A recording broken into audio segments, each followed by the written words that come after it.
시작. 피차 사랑의 빛 외에는 아무에게든지 아무 빚도 지지 말라. 남을 사랑하는 자는 율법을 다 이루었느니라. 간음하지 말라, 살인하지 말라, 도둑질하지 말라, 탐내지 말라 한 것과 그 외에 다른 계명이 있을지라도 내 이웃을 내 자신과 같이 사랑하라 하신 그 말씀 가운데 다 들었느니라. 사랑은 이웃에게 악을 행하지 아니하나니 그러므로 사랑은 율법의 완성이니라. 아멘. 남미의 유명한 오르티즈 목사님이라는 분이 계세요. 근데 이분의 일화가 있습니다. 이분이 매주마다 다른 주제를 가지고서 설교를 했더니 말씀대로 실천하는 성도가 별로 없더래요. 그래서 이분이 설교의 방침을 바꿨답니다. 한 가지 주제를 가지고 교인들이 실천할 때까지 설교하기로 한 겁니다. 예를 들어서 사랑을 주제로 설교를 한다면 사랑에 대해 말씀을 전합니다. 그리고 성도들이 그렇게 정말 말씀대로 사랑하고 있는지를 살펴봅니다. 그런데 만약 성도들이 들은 말씀대로 여전히 사랑하고 있지 않는 것 같다, 그러면요, 그 다음 주에도 똑같은 말씀을 전하는 겁니다. 저도 가끔 목회하면서 그런 생각을 해볼 때가 있습니다. 그러나 말이 그렇지, 설교자 입장에서 그렇게 한다는 것은 결코 쉽지 않은 일이죠. 아마도 이 오르티즈 목사님의 의도대로 되었다면 이 목사님 교회는 모든 성도들이 에녹처럼 하늘로 들림받아 올라가셨던지 아니면 지금도 똑같은 설교를 몇십 년째 듣고 있던지 할 것 같습니다. 오늘 함께 여러분과 나눌 말씀이 바로 그렇습니다. 성경에는요, 수도 없이 많은 곳에서 사랑을 말하고 있습니다. 아니, 한 번만 말해도 충분히 알아들을 텐데 지겨울 정도로 똑같은 말씀을 해요. 지금 우리가 살펴보고 있는 로마서만 해도 그렇습니다. 바로 2주 전입니다. 전주에 로마서 12장 후반부를 살필 때 사랑에 관한 말씀이 나왔어요. 그래서 저도 바로 앞에서 다른 주제이기 때문에 이 부분을 건너뛰려고 했습니다. 그런데 설교 준비를 하면서 이 오르티즈 목사님에 대한 이야기를 듣고서 용기를 내서 이 부분을 전하기로 했습니다. 여러분, 사실 성경이요 66권이나 돼요. 그 안에 얼마나 많은 말씀이 있겠어요.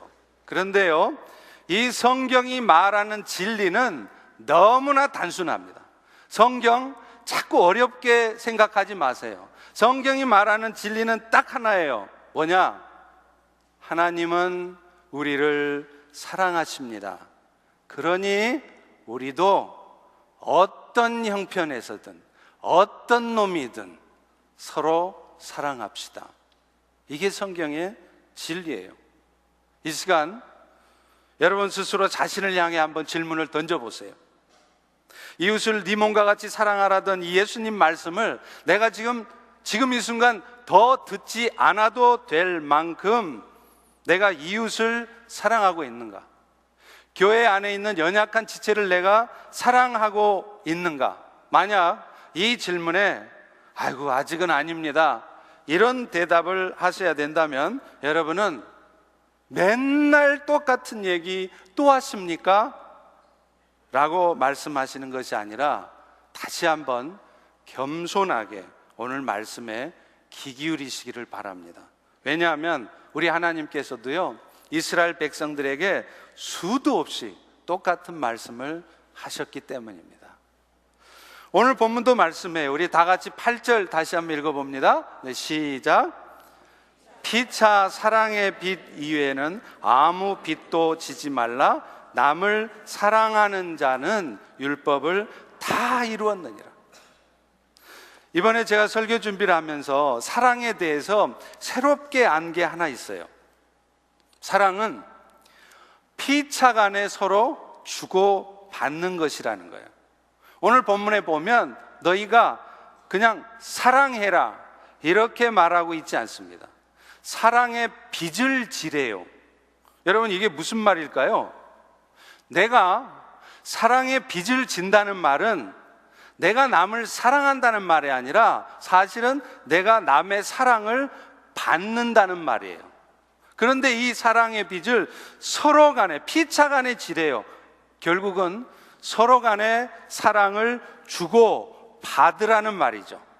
사랑이라는 것은 주는 것만이 아니라 받아들이는 것도 포함된다는 것을 의미합니다. 왜냐하면 그럴 때, 사랑은 줄 뿐만 아니라 받을 때, 그럴 때 그 사랑이 더 깊어지고 더 감사해지기 때문에 그렇습니다.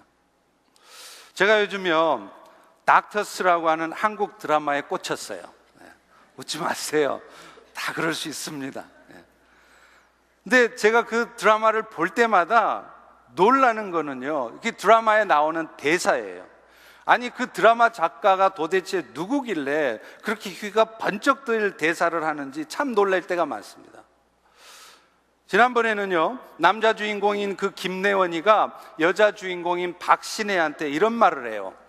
사랑은 상대편의 인생에 내가 들어가는 것이고, 또한 상대편이 내 삶에 들어오도록 내 삶을 열어놓는 것이다. 그 대사를 듣는 순간 정말 대단한 작가다라는 생각이 들었습니다. 오늘 본문 말씀하고 똑같은 말씀을 하고 있기 때문입니다.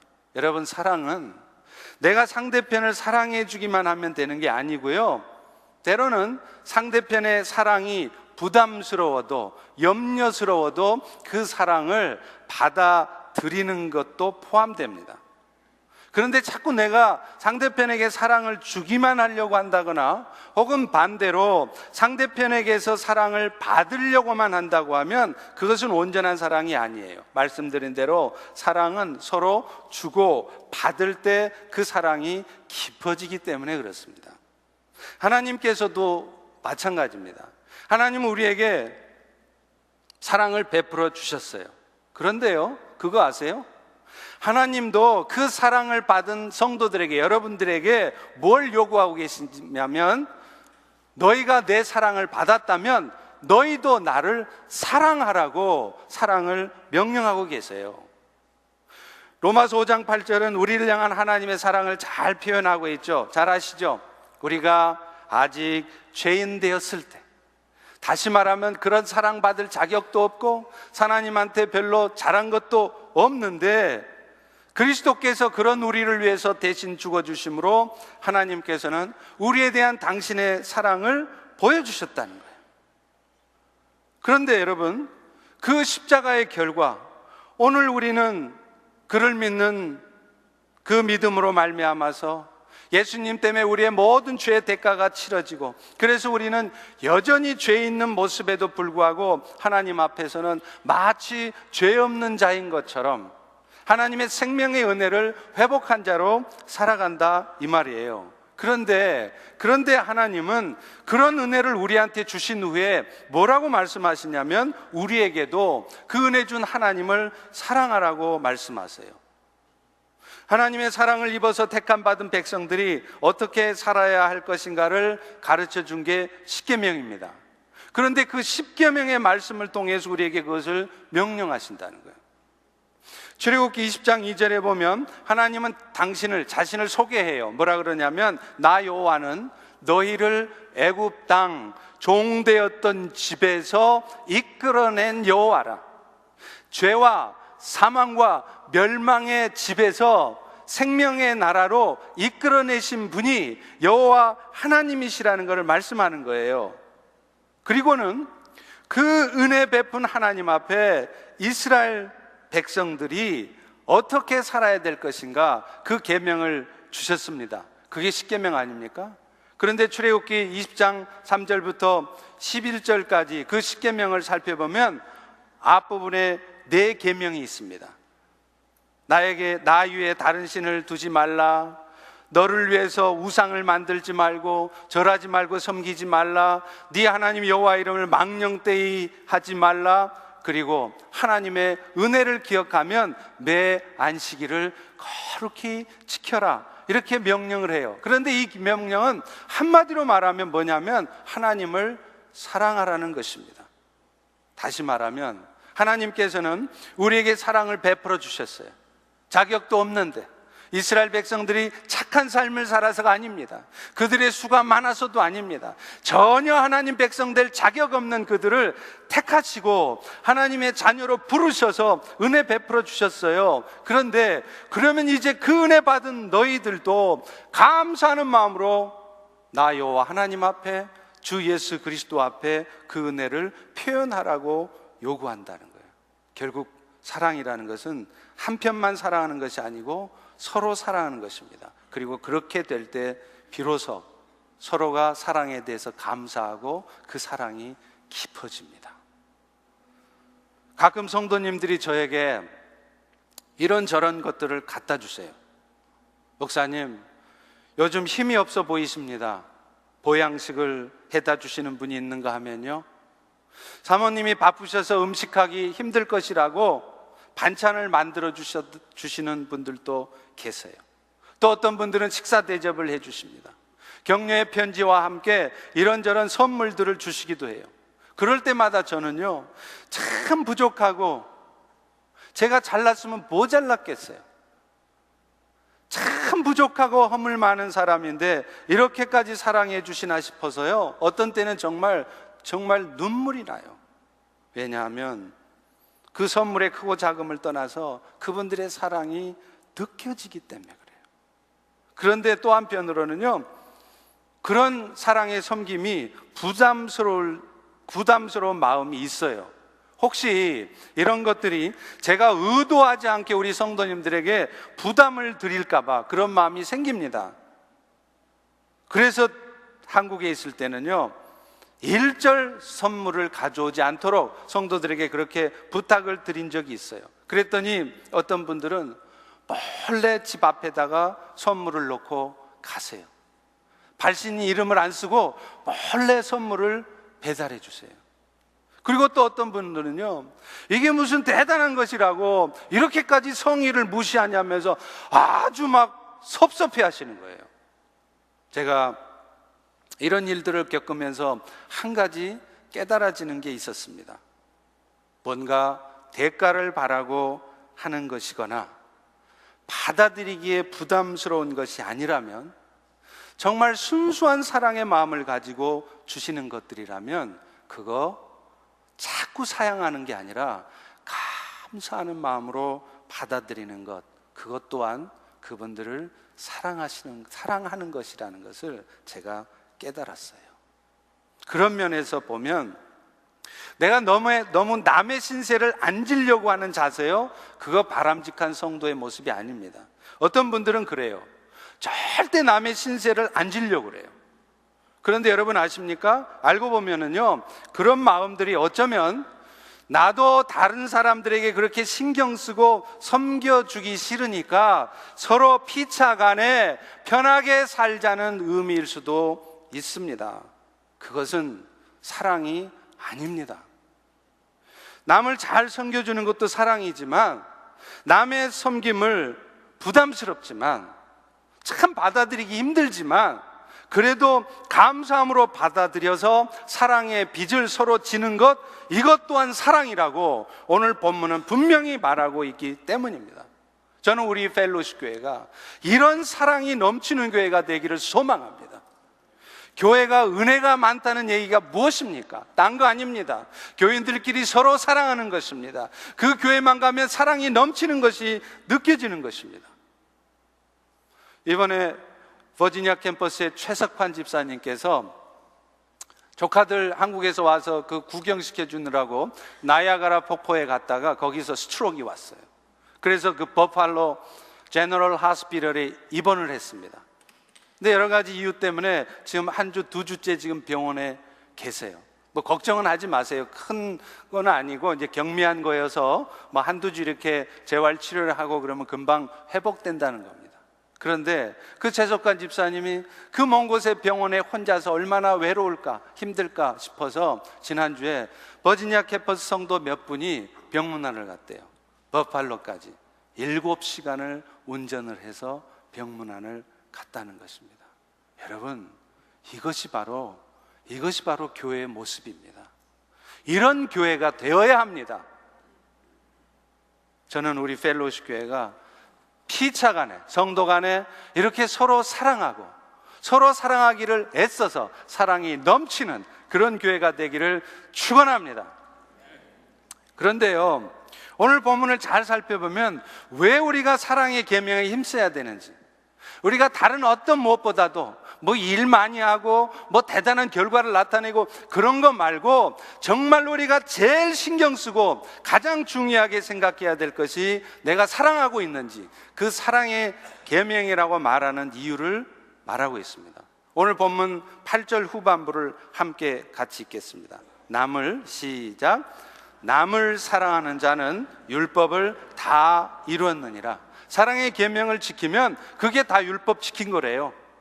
9절 후반부에도 나오고 10절에도 나옵니다. 그 외에 다른 계명이 있을지라도 네 이웃을 너의 자신과 같이 사랑하라 하신 그 말씀 가운데 다 들었다. 그러므로 사랑이 율법의 완성이다. 오늘 본문으로 잡은 이 세 구절의 말씀이 사실은 다 똑같은 말이에요. 뭡니까? 남을 사랑해 주는 거.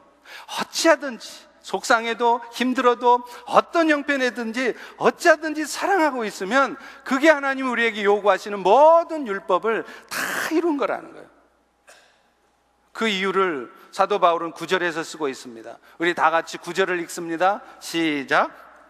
간음하지 말라, 살인하지 말라, 도둑질하지 말라, 탐내지 말라 한 것과 그 외에 다른 계명이 있을지라도 내 이웃을 내 자신과 같이 사랑하라 하신 그 말씀 가운데 다 들었느니라. 앞서 말씀드린 것처럼 모든 율법을 정리해 놓은 게 십계명이에요. 그리고 그 십계명은 두 부분으로 돼 있죠. 앞에 4계명은 하나님을 향한 계명, 뒤에 6계명은 사람을 향한 계명입니다. 그런데 결국 이 성도들이 지켜야 될 계명은 뭐냐? 결국은 하나님을 사랑하라는 것이고, 또 하나님을 사랑한다면 하나님 사랑한다는 표현으로 옆에 있는 교회 지체를, 세상에 살아가는 사람들을, 그들이 아무리 연약하고 부족하고 그래도 그들을 사랑해 주는 것, 이것이 모든 계명의 전부라는 거예요. 예수님께서도 마태복음 22장 37절에서 40절에서 그렇게 정리를 해 주십니다. 제자들이 물어요. 선생님, 계명이 수도 없이 많은데요, 그거 다 지키기도 힘들고 신경 쓰기도 싫은데 뭐부터 지켜야 합니까? 뭐에 제일 집중해야 됩니까? 그랬더니 예수님이 이렇게 대답하세요. 네 마음 다하고 목숨 다하고 뜻 다하고 그래서 너의 하나님을 사랑하라 하셨으니 이것이 가장 큰 계명이다. 그런데 둘째 계명도 그것하고 똑같은데 네 이웃을 네 자신과 같이 사랑하라 하셨으니 이 두 계명이 온 율법과 선지자의 강령이다. 둘째도 그와 같다. 이 말이 무슨 말일까요? 하나님을 사랑하라 하는 첫째 계명이나 사람을 사랑하라, 이웃을 사랑하고 교회 연약한 지체도 사랑해 주는 것, 이것이 같은 계명이라는 거예요. 결국 이 말씀은 뭡니까? 하나님을 사랑하는 마음을 갖고 내가 비즈니스를 하면서, 직장 생활을 하면서 내가 만나는 수많은 사람들, 그들이 아무리 연약하고 그들의 모습에 아무리 신경질 나고 분통이 터져도 그들을 사랑해 주는 것, 교회 안에 다른 지체가 아무리 연약하고 부족한 모습을 보여도 주님이 나에게 주신 사랑을, 참으신 것을 기억하면서 그 지체를 사랑해 주는 것, 이것이 우리가 힘써야 될 가장 첫 번째, 가장 중요한 계명이라는 거예요.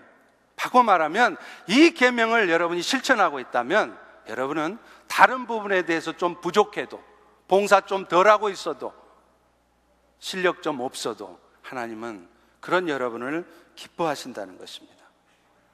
실제로요, 십계명에는 간음하지 말라, 살인하지 말라, 도적질 말라, 탐내지 말라 계명이 있습니다.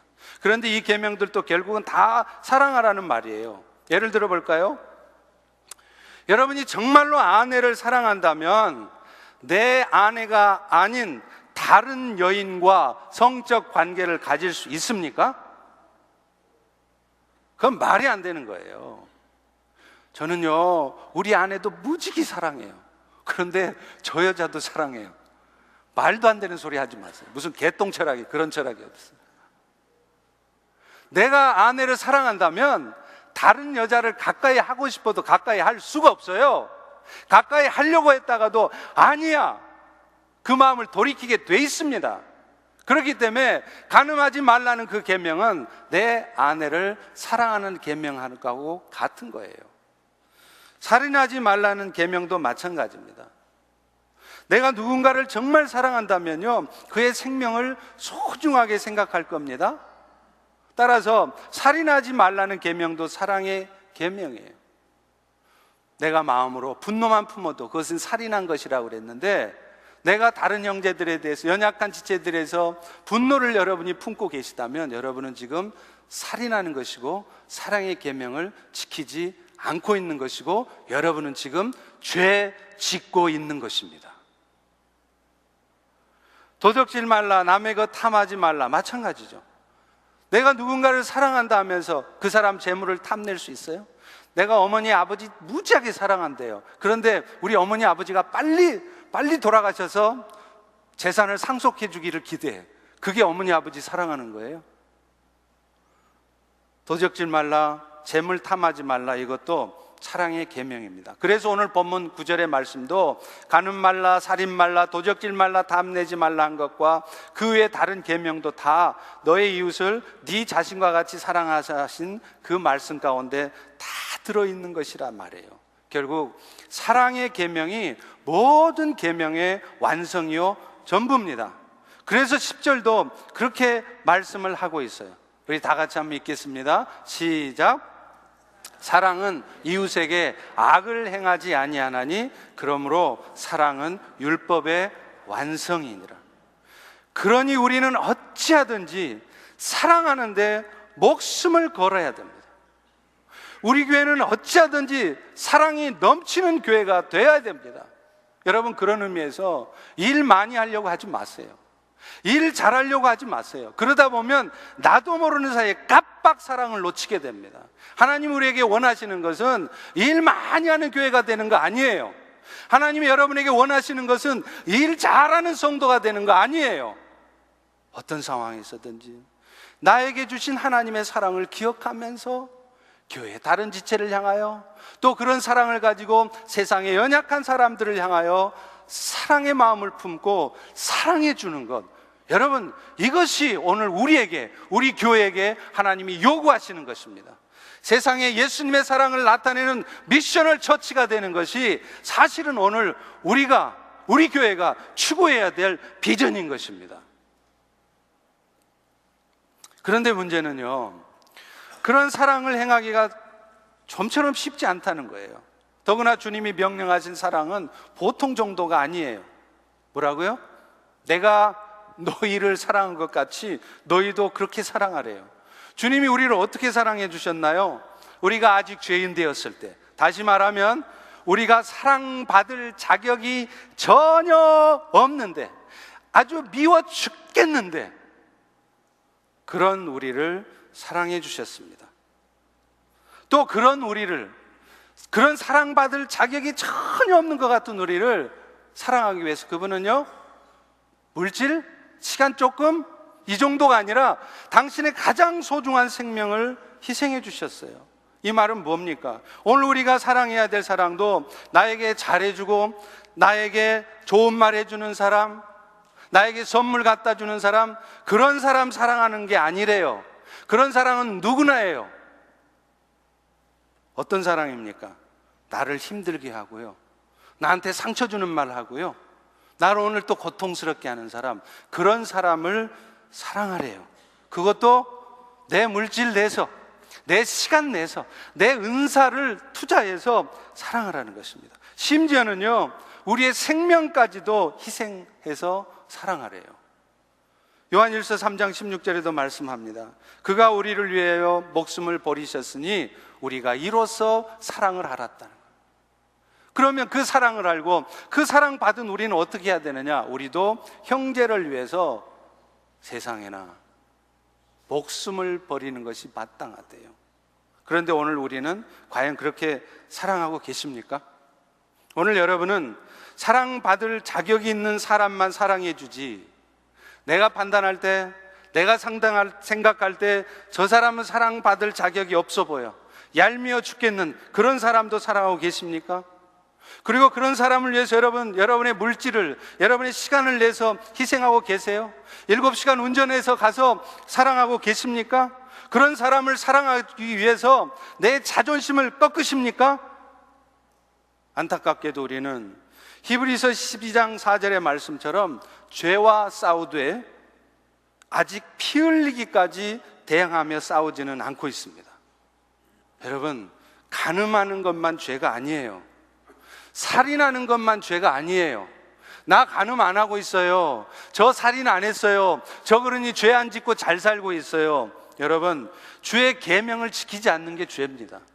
주의 계명은 사랑하라고 말하고 있어요. 내가 어떤 이유에서든지 내가 사랑의 계명을 지키지 않고 있으면 여러분은 죄를 짓고 있는 것입니다. 그런데 그 죄를 짓지 않기 위해서 아무리 사랑하려고 해도 잘 안 되니까 금식 기도까지 하면서, 하나님, 내가 저 사람을 사랑하게 좀 도와주세요. 내 마음을 꺾어서 하나님 사랑하게 도와주세요.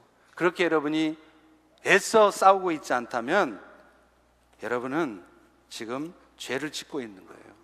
원수 같은 인간을 사랑하기 위해서 40일 금식기도 해보셨습니까? 그렇게까지 해보고서 안 된다 소리를 해야 됩니다. 그런데 우리는 너무나 쉽게 이런 말들을 뱉어내요. 목사님, 말이 그렇지 사랑한다고 하는 게 쉬운 일이 아니에요. 저도 그 왼수 같은 인간을 위해서 기도해봤어요. 근데 안 돼요.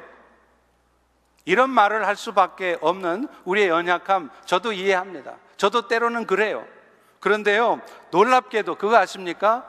오늘날 신약시대에 사는 우리는 그런 핑계를 대고 살 수 없다는 거예요. 왜냐면요, 절대로 사랑할 수 없는 사람까지도 사랑할 수 있도록 하나님은 우리에게 성령님을 보내주셨기 때문입니다.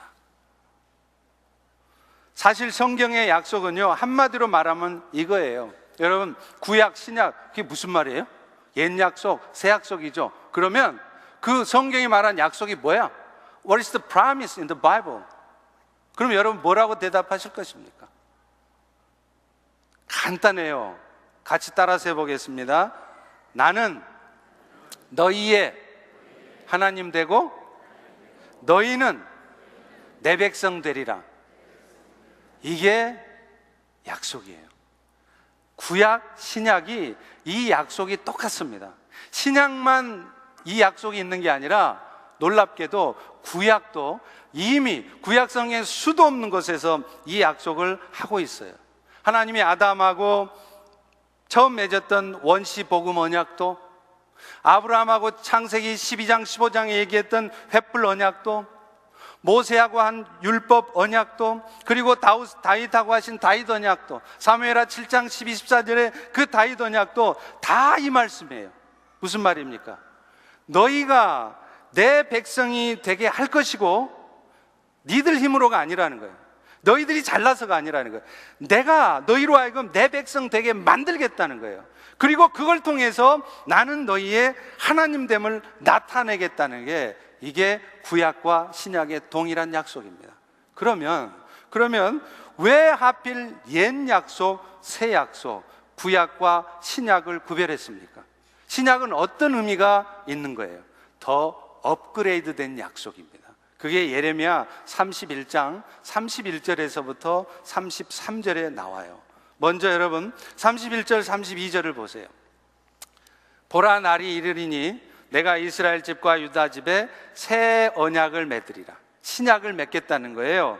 그 언약은, 신약은 내가 그들의 조상들의 손을 잡고 애굽 땅에서 인도하여 내던 날에 맺은 것과 같지 아니할 것은, 내가 그들의 남편이 되었어도 그들이 내 언약을 깨뜨렸습니다. 새 약속은 너희가 출애굽할 때 내가 너희와 맺었던 언약과 다르다는 거예요. 출애굽기 19장 20장에 나오는 그 율법 언약과 하나님이 지금 말씀하시는 이 새 언약이 다르대요. 출애굽할 때 맺었던 언약이 그 십계명으로 대표되는 율법 언약이잖아요. 그런데 그 율법의 언약을 너희가 깨트렸다는 거예요. 다시 말하면 하나님의 택한 백성 된 이스라엘이 어떻게 하나님 나라의 백성답게 살 수 있도록, 하나님 축복하신 땅 가나안 땅에서 어떻게 천국 백성, 하나님 나라 백성으로 살아가는가를 쓴 게 십계명인데, 그 십계명을 이스라엘 백성들은 못 지켰다는 거예요. 실제로 그렇지 않습니까? 구약 백성들은요, 하나님께서 당신의 백성들로 불러주시고 늘 그들의 삶을 보호하시고 이끄시는데도 그들은 자기 뜻대로 안 된다고 맨날 불평해요. 하나님을 원망해요. 세상 욕심 이루려고 하나님이 싫어하는 우상 숭배까지 서슴지 않습니다. 그러니 우리 하나님이 얼마나 답답하셨겠어요. 그래서 그 하나님께서 마음을 잡수셨어요. 어떤 마음? 아, 너희들은 안 되는구나. 그래, 그러면 내가 되게 해줄게. 그래서 업그레이드된, 한 단계 업그레이드된 약속을 주셨는데 그게 새 약속 신약입니다. 그 내용이 렘3일 33 예레미야 31장 33절에 나와요. 우리 다 같이 한번 읽겠습니다. 그러나 그날 후에부터 시작. 그러나 그날 후에 내가 이스라엘 집과 맺을 언약은 이러하니 곧 내가 나의 법을 그들의 속에 두며 그들의 마음에 기록하여 나는 그들의 하나님이 되고 그들은 내 백성이 될 것이라. 하나님께서 우리들 마음에, 여러분 마음에 두셨다고 하는 나의 법이 뭡니까? 성령님으로 말미암아 이루어지는 법이에요. 로마서 8장 2절에서도 말합니다. 그리스도 예수 안에 있는 생명의 성령의 법이 죄와 사망의 법에서 너희를 해방하였습니다. 죄 가운데 살 수밖에 없고, 그래서 그 사망과 영원한 멸망 가운데 있는 우리를 해방시켜 주시고, 해방시켜 주셨을 뿐만 아니라 그 생명을 가진 자로 살게 해 주시겠다는 그 성령의 법이 우리 마음 가운데 두셨다는 법이에요. 다시 말하면 이 말은 무슨 말이냐? 오늘 여러분 모두를 그 성령이 움직이는, 성령의 이끄심을 받는 성령 법대로 살아갈 수 있도록 하는 성령을 여러분 안에 두셨다는 겁니다. 사실 구약시대에도요 성령님 계셨어요. 그런데 구약시대 성령님은 아주 특별한 임무를 띈 사람들에게, 삼손 같은 사람들, 기드온 같은 사람들, 그것도 아주 특별한 상황에만 임하셨습니다. 그리고 그까지 그들 안에 계신 것도 아니에요.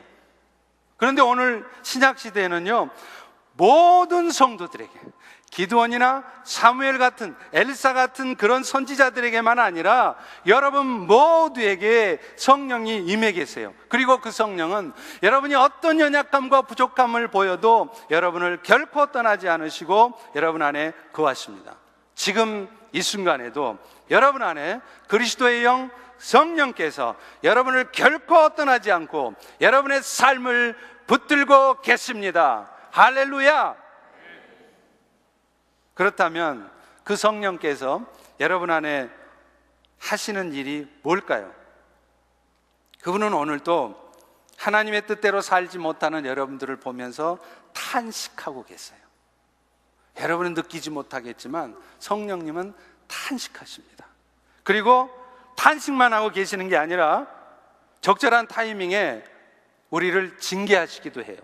그러나 그 징계를 하실지라도 결국에는 우리가 하나님의 뜻대로 살아갈 수 있도록 우리의 삶을 회복시키고 연약한 우리를 도와주세요.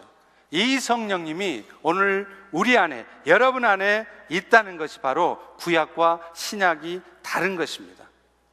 이 새 언약을 이루실 성령님이 무엇을 하시는 분인지는 에스겔서 36장 26절 27절에 더 정확히 쓰고 있어요. 우리 에스겔 36장 26절 다 같이 한번 읽겠습니다. 시작. 또 새 영을 너희 속에 두고 새 마음을 너희에게 주되 너희 육신에서 굳은 마음을 제거하고 부드러운 마음을 줄 것이며 우리 안에 넣어주신다고 하는 이 새 영, 이 새 영이 무엇이겠습니까? 바로 예수님의 영이신 성령님이세요. 그 성령님은 여러분의 육신의 마음에 있는 딱딱한 마음을 제거해 버리신대요. 그리고 여러분한테 부드러운 마음을 주신다는 것입니다. 여러분, 지금 여러분 안에 어떤 이유에서건 딱딱해져 있는 마음이 계십니까? 그것은 분명 성령님이 주신 마음이 아닙니다. 지금 어둠의 영이 여러분의 마음을 붙들고 있는 것입니다. 성령님은 절대로 우리에게 딱딱한 마음 가운데, 분노하는 마음 가운데, 미워하는 마음 가운데 우리를 절대로 두지 않으세요. 내가 지금 아무리 옳은 생각을 하고 옳은 행동을 하고 있어도 그것 때문에 지금 여러분의 마음이 상태가 딱딱하게 굳어져 있다면 지금 여러분은 사탄에게 속고 계시는 것입니다. 그런데 또 하나의 중요한 말씀이 있어요. 바로 다음 절이 에스겔 36장 27절입니다. 다 같이 읽겠습니다. 시작. 또 내 영을 너희 속에 두어 너희로 내 율례를 행하게 하리니 너희가 내 규례를 지켜 행할지니라. 구약이나 신약이나 내용은 같습니다. 그런데 그 약속이 이루어지는 과정에서 하나님의 백성답게 살아갈 수 있도록 우리에게 힘을 공급하시겠다는 것, 이것이 업그레이드된 새 약속이에요.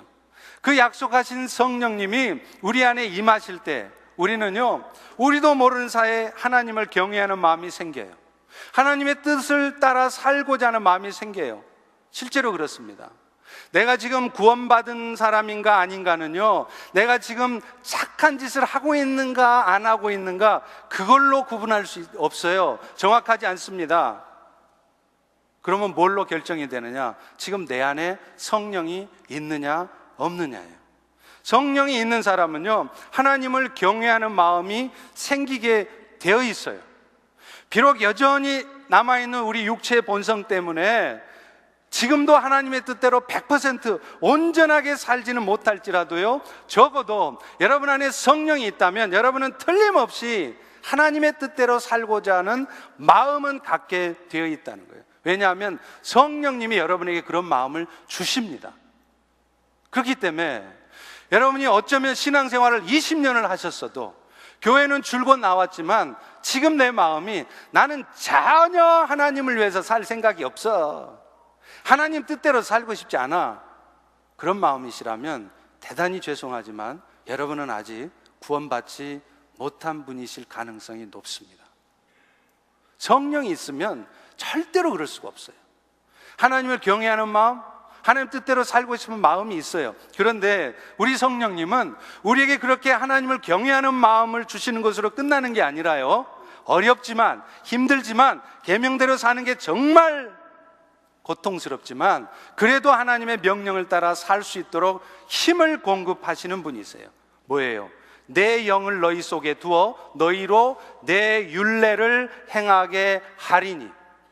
그렇기 때문에 오늘날 신약시대에 사는 여러분들은 핑계치 못합니다.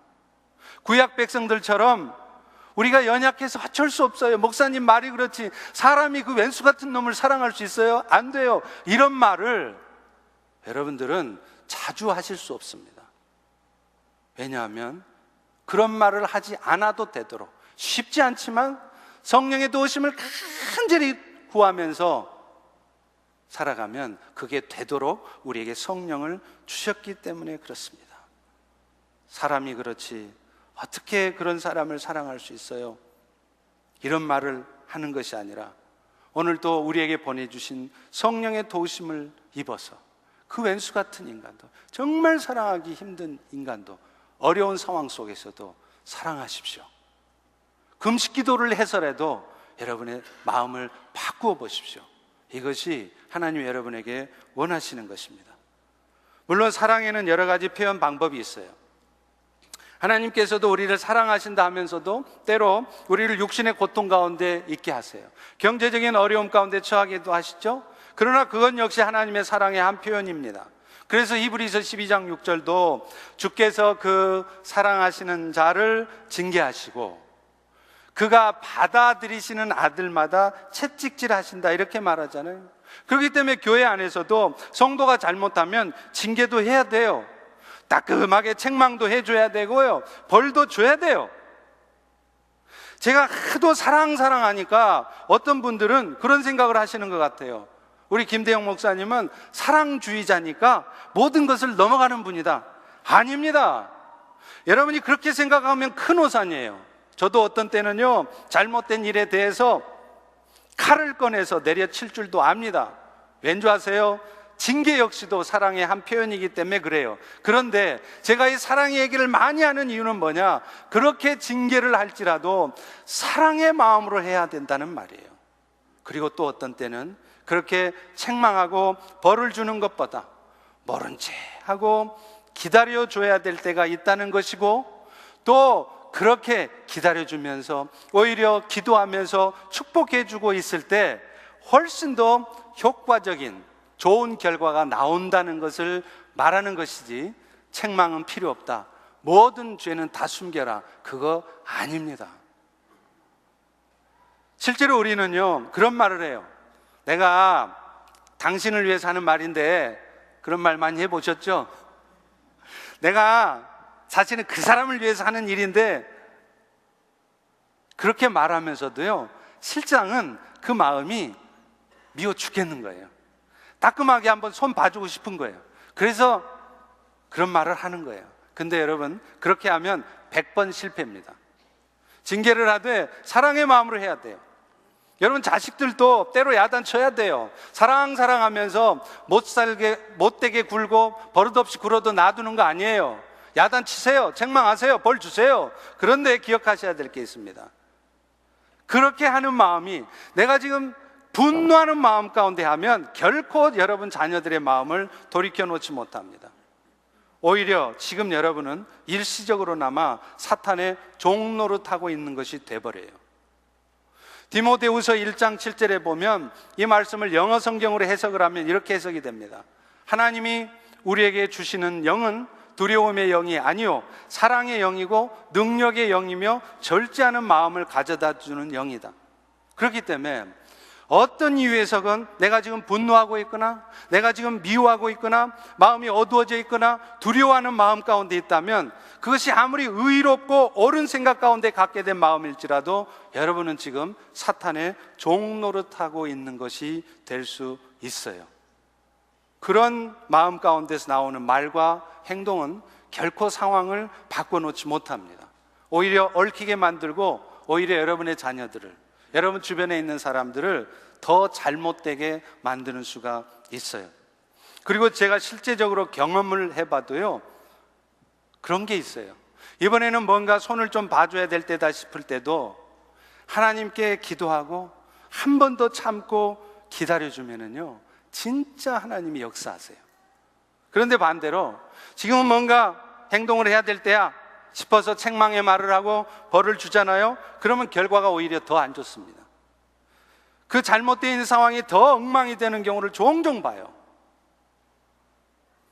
그렇기 때문에 잘못한 것을 무조건 눈 감아 주라는 것은 아니지만, 먼저는 정말 하나님이 하실 것을 믿고 기도하면서 기다리는 것을 먼저 하시라는 거예요. 그리고 할 수만 있으면 오히려 축복해 주시라는 거예요. 그럴 때 여러분이 하나님의 역사를 경험하는 것입니다. 저는 오늘 우리 펠로우십 교회에 이런 간증들이 좀 넘쳐났으면 좋겠어요. 하나님이 기적같이 역사하셔서 정말 낫지 않던 병이 기가 막히게 나았어요. 할렐루야. 하나님이 정말 역사해 주셔서 오랫동안 해결되지 않았던 신분 문제가 해결됐어요. 할렐루야. 하나님이 축복해 주셔서 정말 비즈니스가 안 됐는데 이번에 대박이 났어요. 할렐루야. 저도 그 간증 듣고 싶습니다. 그런데 여러분, 제가 여러분들의 입에 정말 듣고 싶은 간증은 뭔지 아세요? 목사님, 그 인간 참 미웠습니다. 그 인간 정말 저를 힘들게 했습니다. 그러나 예수님께서 우리를 위해 지신 십자가의 고난을 묵상하면서 말씀하신 대로 기도했습니다. 기다렸습니다. 그랬더니 저 인간이 저렇게 변했네요. 여러분, 저는 이 간증을 듣고 싶어요. 이런 교회가 은혜가 넘치는 교회입니다. 이런 교회가 부흥합니다. 이런 교회가 세상에 예수님을 나타내는 미셔널 처치가 되는 것이에요. 오늘 여러분의 삶이 또 우리의 교회가 그렇게 되기를 축원합니다. 네, 여러분, 가청 주파수라는 거 혹시 아세요? 인간이 들을 수 있는 가청 주파수가요 20Hz에서 2만 Hz라 그래요. 이번에 동포복음화 강사로 오신 그 목사님이 이 말씀을 하시는데 저에게 참 인사이트를 주시더라고요. 바늘이 떨어지는 소리 여러분 듣습니까? 못 듣죠? 왜냐하면 그 바늘 떨어지는 소리는 주파수가 20Hz 이하니까 그래요. 근데 또 반대로요, 지구가 지금 자전하잖아요. 그거 아세요? 지금 지구가 얼마로 도느냐면 시속 6,400km로 돌아요. 지금 여러분 보셔야 돼요. 지금 엄청나게 빠른 속도로 돌고 있어요. 거의 3,000마일로 돌아요 지금. 그런데 그 도는 속도가 하도 빠르니까 엄청난 소리가, 굉음이 들린답니다. 그런데 여러분 그거 들리세요? 왜 안 들리느냐? 이 지구 자전 소리는 2만 헤르츠 이상이에요. 감사하게도 하나님은 우리에게 그렇게 큰 소리는 들을 수 없게 만드셨어요. 우리가 만약 그 소리까지 다 들리면 지금 지구 도는 소리 때문에 여러분은 그야말로 돌아버릴 겁니다. 근데 그 소리를 우리가 못 듣는다고 그래서 그 소리가 안 나요? 나고 있어요. 나만 못 듣는 거예요. 우리 청각에 한계가 있다 이 말이에요. 여러분 귀에 한계가 있어요. 시각도 마찬가지예요. 빛도 마찬가지입니다. 빛이라는 것이 눈에 안 보이죠? 보입니다. 프리즘을 통해서 보면 보여요. 그게 바로 가시광선 아닙니까? 가할 가자 보일 시자, 보인다 이 말이에요. 그게 빨주, 노초, 파남보, 무지개색 아닙니까? 근데요, 그 무지개색의 제일 왼쪽 그게 바로 빨간색이죠. 근데 그 빨간색 벗어나서 옆에 또 빛이 있어요. 그게 빨간색 밖에 있다 그래서 적외선입니다. 또 가장 오른쪽 보라색 바깥에 또 빛이 있어요. 보라색 바깥이라 그래서 자외선이에요. 그런데 적외선, 자외선은 프리즘을 통해서 봐도 안 보여요. 근데 없습니까? 있어요. 적외선을 쬐면 혈류 속도가 빨라져서 혈행이 막 좋아져요. 자외선을 쬐면 빛을 받아서 막 비타민 D가 막 왕성하게 되고, 그게 있는 거예요. 내 눈에 안 보일 뿐입니다. 하나님에 대한 인식도 마찬가지예요. 세상 사람들은 눈에 보이는 것만 믿어요. 예수 믿는다고 하는 성도들도 눈에 보이는 것만 가지고 판단을 해요. 자기가 이해할 수 있는 것만 받아들입니다. 사실은 저도 예수 믿기 전에는 그랬습니다. 그러나 우리 인식에도 한계가 있어요. 근대 계몽주의 철학의 최고봉이라고 할 수 있는 사람이 임마누엘 칸트입니다.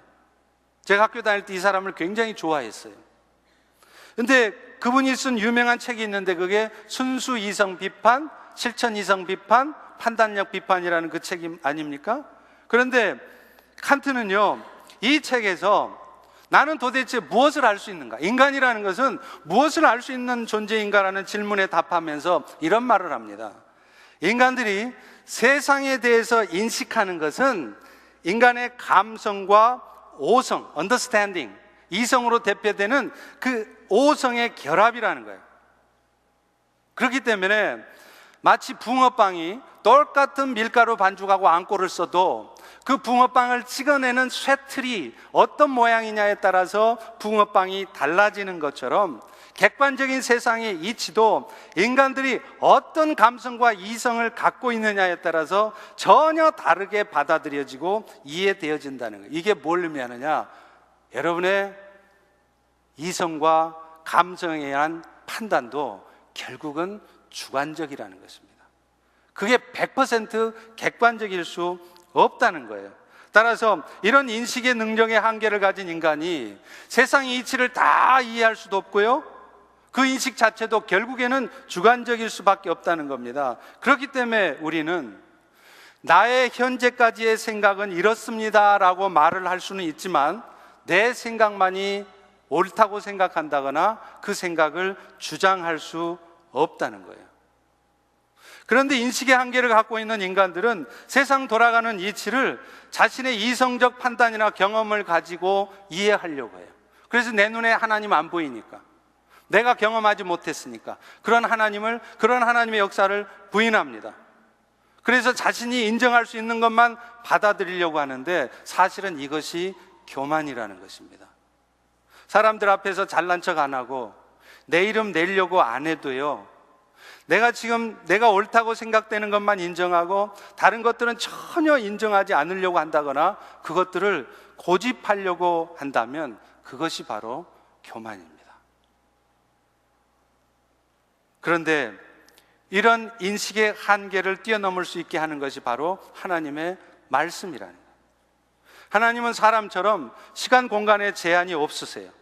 또 이 세상을 만드셨을 뿐만 아니라 그 하나님의 말씀을 가지고 이 세상을 운행하시는 분이세요. 따라서 내가 나의 이성적 판단과 경험으로 볼 때 이해할 수 없고 받아들일 수 없는 것이라 할지라도 그 말씀대로 살아볼 때 비로소 우리는 하나님의 세계를 경험하는 거예요. 눈에 보이지 않고 귀에 들리지 않지만 분명히 존재하는 영역, 그 절대 진리의 세계, 하나님의 세계를 우리는 그럴 때 비로소 경험할 수 있다는 것입니다. 사랑하는 성도 여러분, 오늘 우리에게 정말 필요한 것은요, 눈에 보이지 않는 그 영역에서의 하나님의 역사를 경험하시는 거예요. 그건 뭐냐? 말씀대로 하시는 것입니다. 죄는 미워하시되 사람은 미워하지 않는 거예요. 나는 그 인간을 도저히 사랑할 수 없습니다. 자꾸 이 말만 하시는 것이 아니라 죄와 사람을 분리시켜서 생각하는 거예요. 죄악된 삶을 가져다주는 사탄을 향해서 예수의 이름으로 선포하시고, 지금도 그 악한 영에 휩싸여서 오늘 또 나쁜 짓 하고 있는, 저 어설픈 삶을 살고 있는 그 영혼을 긍휼히 여겨주는 거예요. 여러분 그거 아십니까? 진짜 예수의 은혜를 경험한 사람은요, 그 은혜 가운데 깊이 들어가는 사람은 영혼에 대한 긍휼함이 있어요. 미움과 원망이 있는 게 아니라 불쌍한 거예요. 그 단계까지 우리가 들어가셔야 됩니다. 그리고 그런 마음 가운데 스트러글 하면서 서로 사랑해주고 있을 때 비로소 하나님의 생각지도 못한 놀라운 역사가 나타나는 거예요. 평생을 나를 힘들게 하고 평생을 나를 두들겨 패고 평생을 나를 고통스럽게 했던 그 인간이 그럴 때 변하는 것입니다. 오늘 우리가 경험해야 될 하나님의 역사가 이것입니다. 그런 역사를 경험해 본 사람은 눈에 보이는 대로 말하거나 행동하지 않습니다. 오늘도 참 많이 힘들지만 하나님이 하실 것을 믿고 또 그것을 기대하는 마음으로 성령의 도우심을 간절히 구하는 것입니다. 그리고 그럴 때 생각지도 못한 또 다른 하나님의 놀라운 역사를 경험하게 되는 것입니다. 이런 은혜가 우리 모두에게 있기를 주의 이름으로 축원합니다. 우리 다 일어나셔서 이제 다 같이 찬양하겠습니다. 내 안에 사는 이, 내 안에 사는 이 예수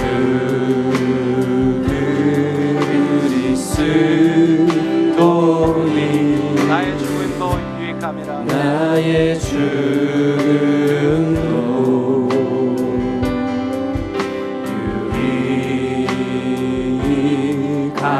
유익함이라. 내 안에 사는 이, 내 안에 사는 이 예수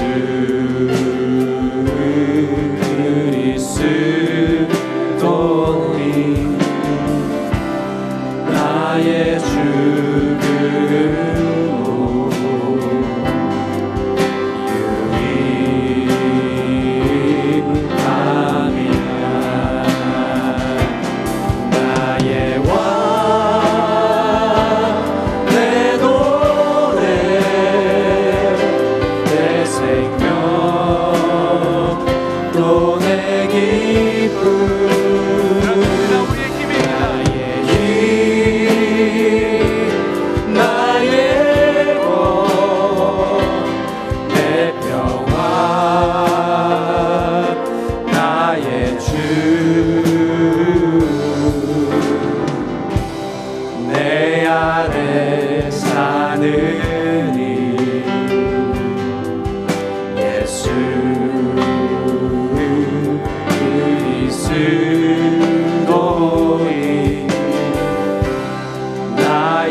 같이 한번 기도하겠습니다.